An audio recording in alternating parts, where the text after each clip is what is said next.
एक छोटे से गांव में रघु नाम का एक गरीब मजदूर अपनी नन्ही बेटी के साथ रहता था। रघु दिन भर तपती धूप में पत्थर तोड़ा करता था, लेकिन इतनी कड़ी मेहनत के बाद भी उसे बस इतने ही पैसे मिलते कि चूल्हे पर मुश्किल से 2 वक्त की रूखी सूखी रोटी पक पाती। वह अपनी हर खुशी कुर्बान करके सिर्फ अपनी बेटी के लिए जीता था। लेकिन एक दिन सूखी रोटी खाते वक्त बेटी ने मासूमियत से पूछा, पापा, क्या हमारे नसीब में हमेशा यही रूखी रोटी ही लिखी है?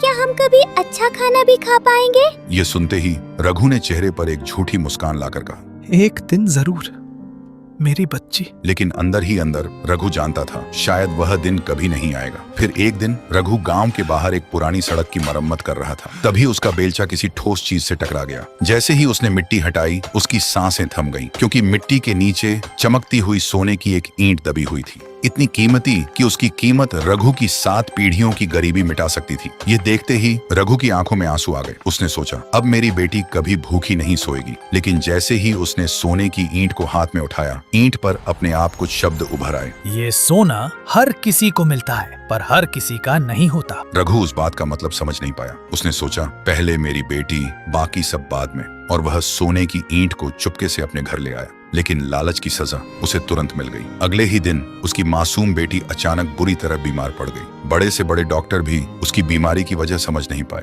रघु बुरी तरह टूट गया। उसके पास सोना तो था, पर बेटी की सांसें उससे भी ज्यादा कीमती थी। तभी उसके कानों में ईंट पर लिखे वह शब्द गूंज उठे, ये सोना हर किसी को मिलता है, पर हर किसी का नहीं होता। रघु को अब समझ आ गया, यह उसके स्वार्थ की सजा थी। फिर उसने बिना एक पल गंवाए सोने का एक बड़ा हिस्सा बेच दिया और उस पैसे से गांव में एक कुआं बनवाया, गरीबों में राशन बांटा, अनाथ बच्चों के लिए कपड़े खरीदे। और चमत्कार देखो, जैसे जैसे लोगों की दुआएं उसके साथ जुड़ती गईं, वैसे वैसे उसकी बेटी की तबीयत भी सुधरने लगी और कुछ ही दिनों में वह बिल्कुल ठीक हो गई। फिर रघु ने बचा हुआ सोने का टुकड़ा बिना किसी लालच के गहरी नदी में बहा दिया। उस दिन के बाद उसके पास न सोना था न कोई खजाना, लेकिन उसके घर में फिर कभी भूख वापस नहीं आई। उसकी नेक नीयत देखकर लोग खुद उसके पास काम लेकर आने लगे। सालों बाद उसकी बेटी पढ़ लिख कर डॉक्टर बनी और गरीबों का मुफ्त इलाज करने लगी। तब रघु को समझ आया, असली सोना मिट्टी के अंदर नहीं, इंसान के दिल में होता है।